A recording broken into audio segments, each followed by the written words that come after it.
வணக்கம், இது news ஃபர்ஸ்டின் weekend பிரதான செய்தி. முதலில் தலைப்புச் செய்திகள்.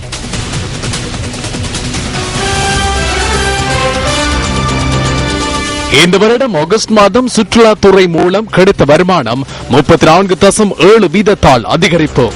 அபிவிருத்தியின் போது அரசியல் அமைப்பின் பிரகாரம் வடக்கிற்கு அனைத்து சலுகைகளையும் வழங்க தயார் என அமைச்சர் லக்ஷ்மண் யாப்பா அபிவர்தன கருத்து. மகியங் அணையில் மண்மேடு சரிந்து விழுந்ததில் ஒருவர் பலி. இந்தியாவில் கைது செய்யப்பட்டு தடுத்து வைக்கப்பட்டுள்ள இலங்கை மீனவர்களை விடுவிப்பது தொடர்பில் அந்நாட்டு அதிகாரிகளோடு பேச்சுவார்த்தைகளை முன்னெடுத்து வருவதாக கடற்றொழில் திணைக்களம் தெரிவித்துள்ளது. திருகோணமலை, நீர்கொழும்பு, களுத்துறை ஆகிய பகுதிகளில் இருந்து கடலுக்கு சென்ற மீனவர்களே தற்போது இந்தியாவில் தடுத்து வைக்கப்பட்டுள்ளதாக திணைக்களத்தின் பணிப்பாளர் நாயகம் நிமல் ஹெட்டியாராச்சி கூறியுள்ளார். இந்திய கடல் எல்லைக்குள் அத்துமுறை பிரவேசித்த குற்றச்சாட்டின் பேரில் பல்வேறு சந்தர்ப்பங்களில் குறித்த மீனவர்கள் கைது செய்யப்பட்டிருந்தனர். இந்த மீனவர்களை விரைவில் விடுவிக்க முடியும் என கடற்றொழில் திணைக்களத்தின் பணிப்பாளர் நாயகம் நம்பிக்கை வெளியிட்டுள்ளார். இதேவேளை இலங்கை சிறையிலிருந்து விடுதலை செய்யப்பட்ட தமிழக மீனவர்கள் 41 பேரும் இந்திய கரையோர பாதுகாப்பு படையினரிடம் ஒப்படைக்கப்பட்டுள்ளனர். இதனைத் தவிர மேலும் தமிழக மீனவர்கள் பலர் தொடர்ந்தும் சிறைச்சாலைகளில் தடுத்து வைக்கப்பட்டுள்ளமை குறிப்பிடத்தக்கது. இலங்கையில் தடுத்து வைக்கப்பட்டுள்ள இந்திய மீனவர்கள் அனைவரையும் விடுவிப்பதற்கு மத்திய அரசாங்கத்துடன் ராஜதந்திர ரீதியிலான அழுத்தங்கள் பிரயோகிக்க வேண்டும் என தமிழக முதல்வர் ஜெயலலிதா ஜெயராம் வலியுறுத்தியுள்ளார்.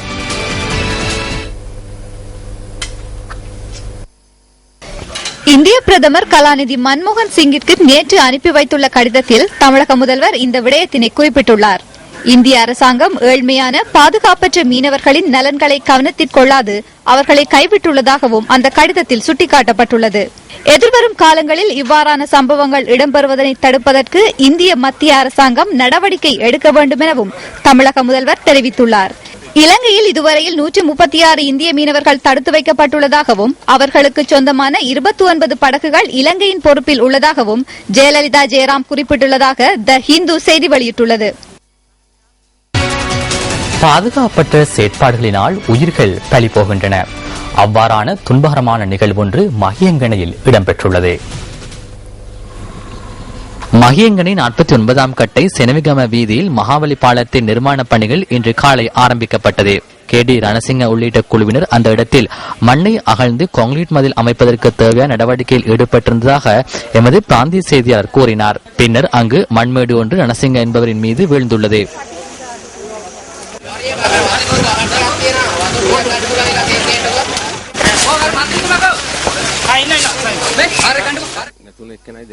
இந்த நிர்மாண பணிகள் இடம்பெற்ற போது ஒரு சத்தம் கேட்டது. பின்னர் சென்று பார்க்கும் போது 2 பேர் இறந்து கிடந்தார்கள்.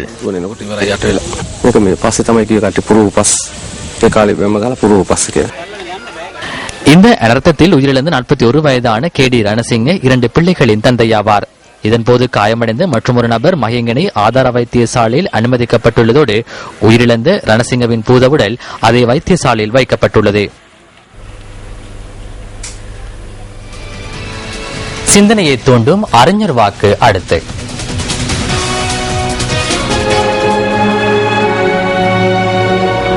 நீ யாராக இருந்தாலும் பரவாயில்லை.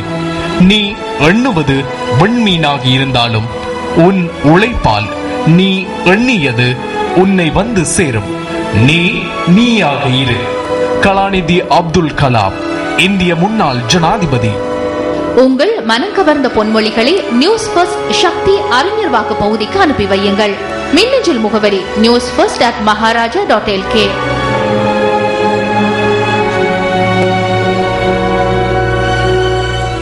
சிறுவர்கள், அவர்களின் கையிலே நாட்டின் எதிர்காலம் தங்கியுள்ளது. சிறார்களை பாதுகாக்க வேண்டிய கடமை எம் அனைவர் மத்தியிலும் இருக்கின்ற போதிலும் அந்த கடமையை மீறும் பல்வேறு சந்தர்ப்பங்களை நாம் நாளாந்தம் அவதானித்து வருகின்றோம். இந்த நிலையில் வாழைச்சேனை கொண்டையங்கேணி பகுதியில் உருக்குலைந்து காணப்பட்ட சிசு ஒன்றின் சடலம் ஒன்று இன்று மீட்கப்பட்டுள்ளது.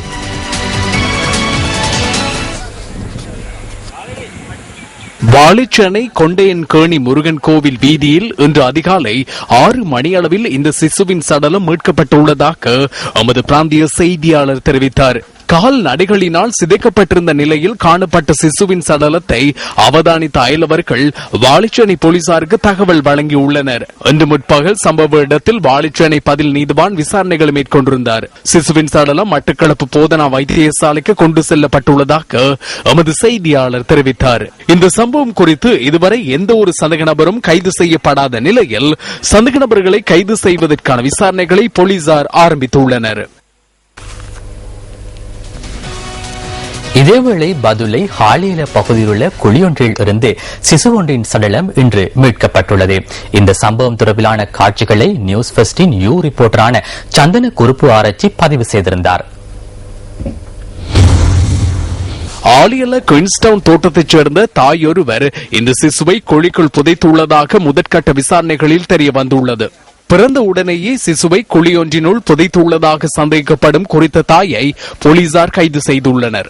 அவர் தற்போது பதுளை வைத்தியசாலையில் சிகிச்சை பெற்று வருகிறார். போலீஸ் அவசர அழைப்பு பிரிவுக்கு கிடைத்த தகவலுக்கு அமைய இந்த சம்பவம் தொடர்பான தகவல்கள் உறுதி செய்யப்பட்டுள்ளன.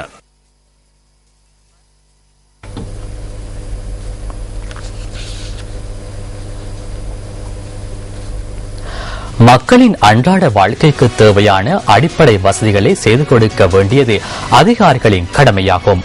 ஆனாலும் இயற்கையின் கோர தாண்டவத்தினால் பாதிக்கப்படும் மக்களின் வாழ்வாதாரத்தை மேம்படுத்துவதற்கு அவ்வப்போது சில நடவடிக்கைகள் முன்னெடுக்கப்பட்டாலும் அவற்றில் நிலவுகின்ற குறைபாடுகளால் மக்கள் பெரும் சிரமங்களை எதிர்நோக்குகின்றனர்.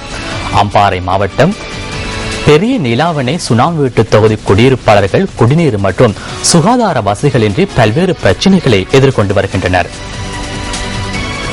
பெரிய நீலாவணை பிரதேசத்தில் சுனாமியினால் பாதிக்கப்பட்டோருக்கான 3 வீட்டு திட்டங்கள் அருகருகே உள்ளன. இதில் அரசாங்க பொறியியல் கூட்டுத்தாபனத்தினால் நிர்மாணித்து கொடுக்கப்பட்ட வீட்டு திட்டமும் ஒன்றாகும். இதனால் இந்த வீட்டு திட்டத்தினை கோஆபரேஷன் வீட்டு திட்டம் என்றும் மக்கள் அழைக்கின்றனர். இந்த கோஆபரேஷன் சுனாமி வீட்டு திட்டத்தில் வசிக்கும் மக்கள் தமக்கான குடிநீரை பெற்றுக் கொள்வதில் பாரிய அசௌகரியங்களை எதிர்கொண்டு வருகின்றனர். இவ்வளவு காலத்துக்கு குடிதண்ணி பிரச்சனை, குடியமர்த்தி இவ்வளவு காலத்துக்கு இன்னும் குடிதண்ணி பிரச்சனை எங்களுக்கு தீரல. என்னென்னா வாட்டர் சப்ளையால தண்ணி தாரன்றாங்க, தாராங்க இல்லை.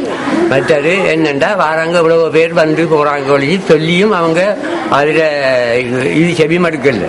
நான் பார்த்தா உங்கள் தெருவில் ஃபுல்லா தெரிகின்றன புழுக்களும் பெரிய குப்பை கூலங்களும் தான் தெரிகின்றன. மாநகர சபையும் எங்களுக்கு எந்த கடமையும் செய்யவில்லை. மாநகர சில குறிப்பிட்ட காலத்துக்குள் ஒரு கொஞ்சம் தண்ணி எடுத்து அந்த ஓடு போயிருக்கிறாங்க. கதைக்கிற மாத்திரம்தான், மற்றும்படி எந்த நிபந்தனைக்கும் ஈடு கொடுக்கவில்லை அவங்க.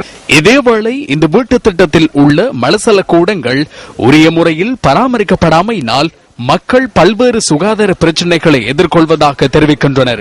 நாங்கள் 4-5 குடும்பம் அதில் இருக்கோமானே, எங்களோட டொய்லெட்டால தண்ணி வடிஞ்சு கொண்டே இருக்கி, அது எங்களுக்கு செஞ்சு தாராங்க இல்லை.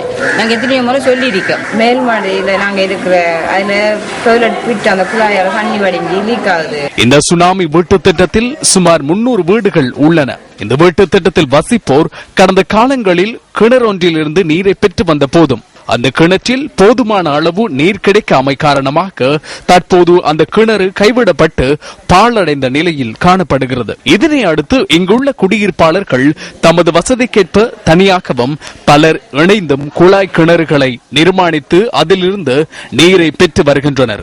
இதேவேளை நீர் வழங்கல் அதிகார சபையின் மூலமாக குழாய் நீர் இணைப்பினை பெற்றுக் கொள்வதெனில் ஒவ்வொரு குடியிருப்பாளரும் சுமார் 23,000 ரூபாய் செலுத்த வேண்டியுள்ளதாகவும் இவ்வாறான ஒரு தொகையினை செலுத்துவதற்கான நிதி வசதி தம்மிடம் இல்லை எனவும் கூறுகின்றனர். தண்ணி சொந்த காசுல கட்டி எடுக்கிறோன்னு சொன்னா அப்படியான அமௌண்ட் செலவழிச்சு கட்டுறதுக்கு மக்கள்கிட்ட காசு இல்லை. பெரும்பாலான கடல் தொழில் கூலி தொழில் செய்யற ஆட்கள் தான் இருக்கிறாங்க. கஷ்டத்தின் மத்தியில தான் ஜனங்கள் வாழ்ந்து கொண்டிருக்கீங்க. இந்த பிரச்சனை தொடர்பில் தமக்கு தீர்வினை பெற்று தருமாறு மக்கள் கோரிக்கை விடுக்கின்றனர். உங்கள் வாழ்க்கை எங்கள் செய்தி.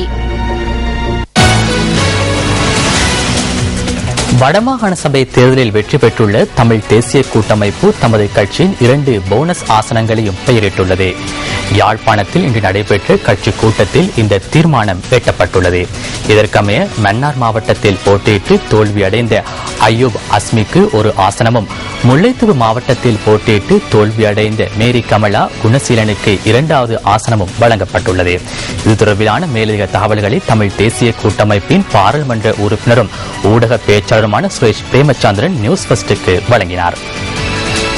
என்று தமிழ் தேசிய கூட்டமைப்பினுடைய 4 கட்சியினுடைய பிரதிநிதிகள் சந்தித்து பேசினார்கள். அதில் ஒரே ஒரு முடிவெடுக்கப்பட்டிருக்கின்றது. முக்கியமாக போனஸ் சாசனம் தொடர்பானது. அதில் 2 போனஸ் சாசனங்களில் ஒன்றை முஸ்லீம் இனத்தைச் சேர்ந்த ஒருவருக்கு, அதாவது எங்களுடைய தேர்தலில் போட்டியிட்டு தோல்விவிட்டவர், அவருக்கு கொடுப்பதாகவும், 2வது ஆசனத்தை தமிழ் மக்கள் மத்தியில் இருக்கக்கூடிய பல்வேறுபட்ட நலன்களை பிரதிநிதித்துவப்படுத்த வேண்டும் என்ற அடிப்படையில் பெண்களுடைய நலன்களை பிரதிநிதித்துவப்படுத்தக்கூடிய வகையில் ஒரு பெண்ணுக்கு முதன்முறையாக 1வது கொடுப்பதென்றும், அதுக்கு பிற்பாடு அடுத்த வருஷம் இது ஒவ்வொரு வருஷமும் இது மாற்றமடையும் என்ற தீர்மானத்தின் அடிப்படையில் அடுத்த வருஷம் மலையக மக்களை பிரதிநிதித்துவப்படுத்தக்கூடிய வகையில் அது கொடுக்கப்படும் என்றும், அதே போன்று மதங்களை பிரதிநிதித்துவப்படுத்தக்கூடிய வகையிலும் இந்த விடயங்கள் கொடுக்கப்படும். ஆகவே அதில் முதலாவதாக முல்லைத்தீவைச் சேர்ந்த மேரி கமலா குணசீலன் என்பவர் முதலாவதாக நியமிக்கப்பட்டிருக்கிறார். ஒரு வருடம் அவர் பதவி வகிப்பார். அதுக்கு பிற்பாடு மலையக மக்களை பிரதிநிதித்துவப்படுத்தக்கூடியவர்களும் அதே போன்று ஏனைய விடயங்களை பிரதிநிதித்துவப்படுத்தக்கூடியவர்களும்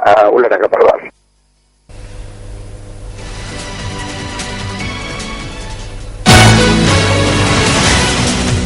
அபிவிருத்தி பணிகளின் போது வடமாகாணத்தின் புதிய நிர்வாகத்திற்கு அரசியலமைப்பின் ஊடாக அனைத்து வசதிகளையும் செய்து கொடுப்பதற்கு தயார் என முதலீட்டு ஊக்குவிப்பு அமைச்சர் லக்ஷ்மணியப்பா அபேவர்தன தெரிவிக்கின்றார். மாத்தறையில் நடைபெற்ற நிகழ்வொன்றில் கலந்து கொண்டு உரையாற்றும் போதே அவர் இதனை குறிப்பிட்டார். தேசிய சாரணர் மாநாடு தெலிஜுவல மத்திய மகா வித்தியாலயத்தில் நேற்று மாலை அமைச்சர் லக்ஷ்மணியப்பா அபேவர்தன தலைமையில் நடைபெற்றது.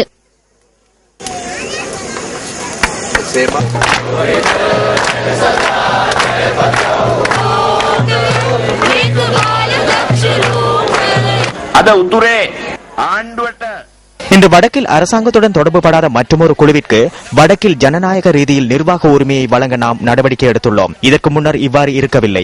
எனவே வடக்கில் உள்ள நிர்வாகத்திற்கும் அரசியலமைப்பின் பிரகாரம் தெற்கில் மேற்கொள்ளப்படுகின்ற அபிவிருத்தி திட்டங்களை போன்று வடக்கிற்கும் வழங்க அரசாங்கம் தயாராக இருக்கின்றது. ஆனால் அது அரசியலமைப்பிற்கு ஏற்ப இடம்பெற வேண்டும். மீண்டும் LTTE உருவாக்கப்பட்டு ஜனநாயகத்தை இல்லாது செய்வதற்கு எந்தவொரு அரசாங்கமும் இடமளிக்காது என்று நான் நினைக்கின்றேன். அதை நிறுத்துவதற்கு எமக்கு அதிகாரம் இருக்கின்றது. இந்த நாட்டில் உள்ள அனைத்து பிரஜைகளுக்கும் வழங்கப்படுகின்ற சலுகைகளையும் வடபகுதி மக்களுக்கு வழங்கும் உரிமை எமக்கு உள்ளது. அதே போன்று கடந்த காலங்களிலும் அதனை வழங்கியுள்ளோம். නමුත් අපිට අයිතියක් තියෙනවා මේ රටේ හැම පුරවැසියෙකුටම දෙන වරප්‍රසාද උතුරේ ජනතාවටත් ලබා දෙන්න. அடுத்து நாம் இன்று தெரிவு செய்த பத்திரிகை கேலி சித்திரம்.